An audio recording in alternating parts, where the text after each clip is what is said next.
When starting the asset management journey, it is important that you have support from the municipality, such as the elected officials and local administrator. From there, you can begin to collect the information needed to identify your assets and outline the levels of services you want to get out of those assets. That knowledge will help you develop long-term financial plans that will help ensure your community remains vibrant and sustainable into the future.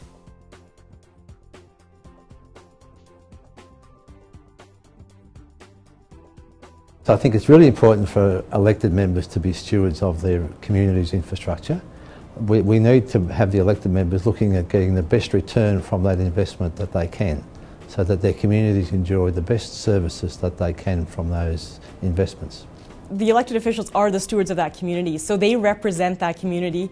It's really important that they stand up and they say what the investments that we make are affordable for the future, they contribute to the overall objectives that we want as a community, and it really is important that as leaders they take that stand and they realize how important long-term financial sustainability is. I think asset management and understanding the consequences of how we spend money, what we've got and what it costs to run it, and having good, reliable ways of communicating it is really important for the elected representatives. Otherwise, they're going to make promises they can't deliver on. It'll be good to use that information for us is to go back to the ratepayers and say, you know, here's the decision that council made and here's why it was made. And then you have, you know, that promotes that understanding. An asset management plan sets out what you've got, what you need to do, how you're going to do it, what funds are required. Asset management is important because we need to look at what we're going to have for our children when they come through. If we don't do some planning now, we've got a lot of assets that are going to fail on us and we're going to leave that liability for our kids to look after. We need to really understand what the cost is and keep moving forward.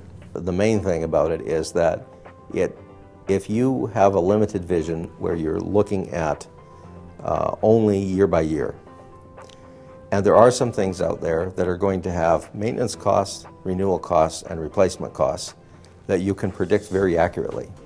Would it not be better to have an extended range view into the future? It doesn't have to be 100% accurate. It can be a high-level exercise, and it isn't that onerous to get the information. But without the information, I think that municipalities will be at a deficit to their long-term planning.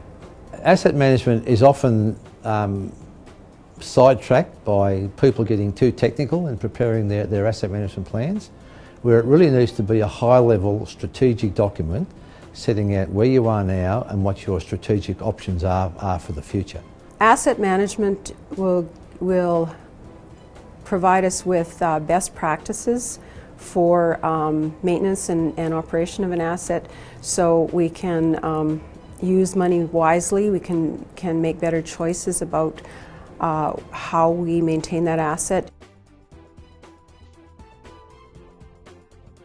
Asset management in my community means that we'll have a long-term plan for our infrastructure that will translate into a long-term financial plan. That will mean that we can identify what the priorities are, what we can afford and what we can't afford, what the actual full cost of an asset is.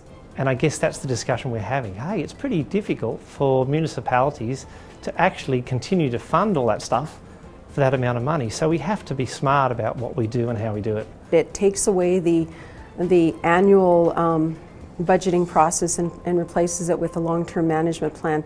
We have a better long-term idea of where we're going and how to get there. I believe that asset management is going to give us the tools that we need to predict our long-term financing needs, and by doing that, ensure that we can remain viable and sustainable over the long term. We've got a lot of infrastructure, a lot of services we provide. It costs a lot of money. We can't have everything. Which ones are the most important? Which ones aren't? Let's work out so that we at least look after and maintain our priority things so that we get the maximum benefit for our community.